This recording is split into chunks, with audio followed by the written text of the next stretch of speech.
A man drives a $700,000 Lamborghini to court while facing charges for lying about how much it actually cost. This is the true story of Azruddin Mohamed, the richest man in Guyana who went from gold mines to prison charges in just 5 years. Born on March 1, 1987, Azruddin grew up in a world most people can only dream about. His father Nazar Mohamed owned one of the biggest gold companies in the entire country, while other kids played outside. Young Azruddin was learning the family business. He went to a private school called Mays and studied business subjects. He passed 12 exams and could have gone anywhere, but he stayed close to home and close to the money.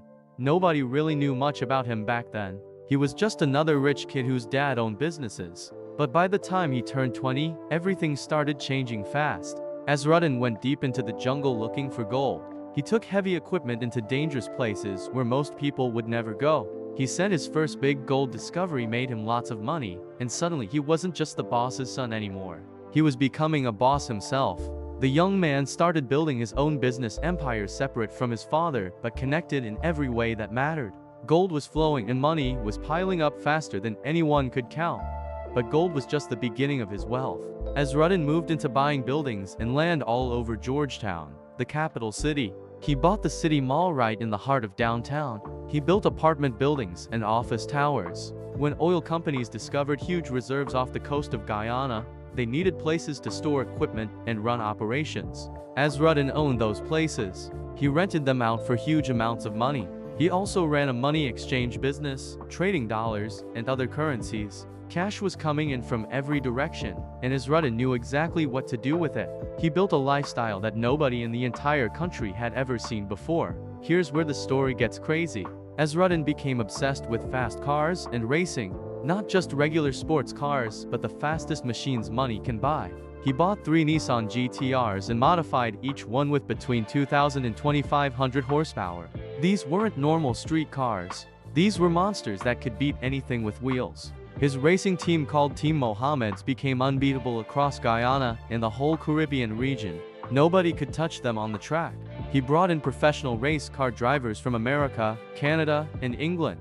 He spent millions upgrading race tracks, building bathrooms, and adding modern equipment that the country had never seen. People loved watching his cars race. They cheered when his team won, which was almost every single time. But the crown jewel of his collection was something special. In late 2020, Azruddin bought a Lamborghini Aventador SVG, one of the most expensive supercars ever made. Sleek, fast, powerful, and worth almost $700,000. When that car arrived in Guyana, customs officials asked him how much it cost. The paperwork he showed them said $75,300. The government looked at that number and knew something was very wrong. Documents later proved that Azruddin actually paid a company in Texas called International Speed Consulting a total of $695,000 for that exact car.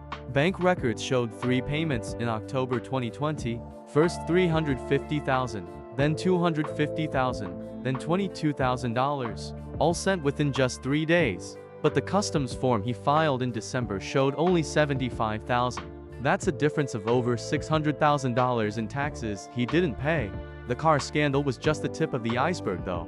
Between 2019 and 2023, Mohammed's enterprise, the family gold company, left out more than 10,000 kilograms of gold from their official paperwork. Think about that number for a second. 10,000 kilograms equals over 22,000 pounds of pure gold that was never properly reported.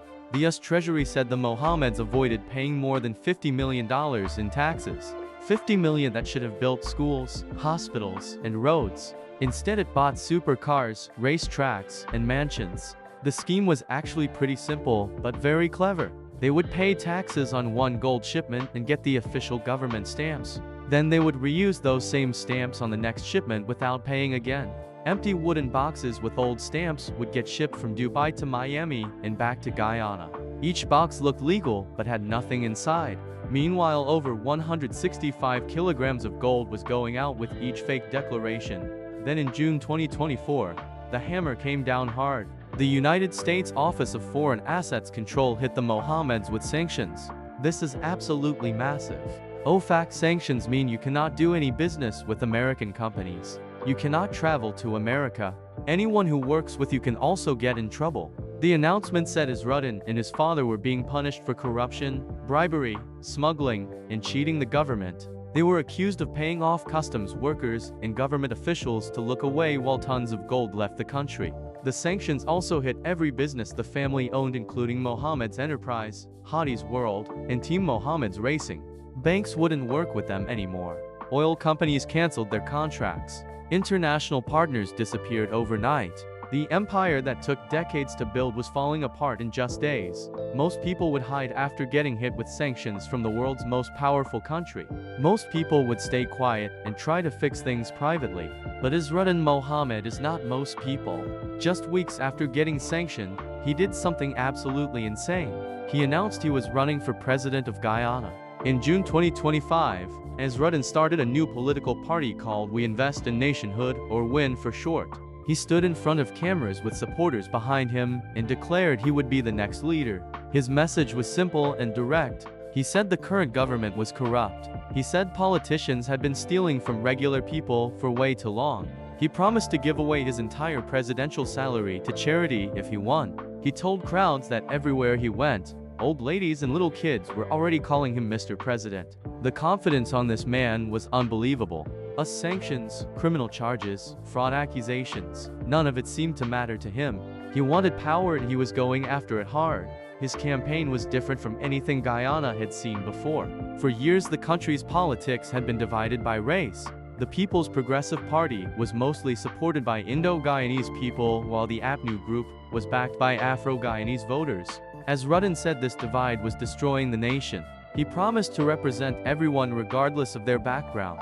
He also promised to renegotiate the oil deals with big companies like ExxonMobil. Guyana had just found huge oil reserves that could make it the richest country per person in the whole world. But more than half the people still lived in poverty. They felt cheated. They felt like foreign companies were taking their oil while they got nothing. Azruddin told them he would fight for their fair share, and people believed him. They believed because he had money, and they wanted money too. They believed because he gave out food and school supplies in poor areas. They believed because he sponsored football games and helped neighborhoods. They believed because he seemed different from the old politicians who had failed them. On September 1, 2025, Guyana held its election. President Irfan Ali was running again. Most people expected the normal-to-party race. But when votes were counted, something shocking happened. Ali won, with his party getting 36 seats in the 65-seat parliament. But the biggest surprise wasn't who won, it was who came second. Azruddin Mohamed's brand new WIN party grabbed 16 seats, beating the traditional opposition APNU, which only got 12. A party that didn't even exist a few months earlier, led by a man sanctioned for corruption, had just become the main opposition. Azruddin was about to become leader of the opposition in parliament. 109,000 people voted for him despite everything. Despite the fraud, the tax cheating, the bribery accusations, and the international sanctions, they voted for him anyway. President Ali was angry. He went on TV and called Azruddin a fake. He said the businessman couldn't run anything and definitely couldn't run the country. He warned that Azruddin put Guyana's safety and economy at risk. The US ambassador also gave a warning. She said if Azruddin had actually won the presidency, America would have cut economic ties with Guyana completely. That would have destroyed the country's plans to develop the oil industry. But Azruddin didn't care about any warnings. 3 days after the election, while still facing criminal charges, he showed up to parliament in his Lamborghini. The same car at the center of the fraud case. The same car he lied about to customs. And it wasn't even insured. Driving without insurance is illegal, but he did it anyway, revving that engine for everyone to hear. Vice President Bharat Jagdeo warned that if that uninsured car hurt someone, there would be serious problems. Azruddin said the government was just trying to bring him down because they feared his popularity. He claimed President Ali was planning every day to destroy him. He said police were targeting his family and that government agencies were refusing to let him insure his vehicles. But then he made a big mistake. He tried to drag the president into his mess. Azruddin released a video showing text messages between him and Ali about the Lamborghini back in 2020. He tried to say the president knew about the fake invoice and approved the car anyway. President Ali fired back immediately. He said the video only proved Azruddin was dishonest. He said at no time did Azruddin show him the real invoice for $700,000. Instead, Azruddin had lied with the fake $75,000 invoice. The president made it clear that just because they texted years ago didn't make him part of any fraud. Meanwhile, in Florida, a grand jury was working on the case. In October 2025, the U.S. District Court returned an indictment with 11 criminal charges against both Nazar and Azruddin Mohamed. Wire fraud, mail fraud, money laundering, and smuggling. Each major charge could mean 20 years in prison. The indictment laid out everything in detail. The fake customs stamps, the empty boxes, the false paperwork, the bribed officials, and that Lamborghini. It also revealed something new.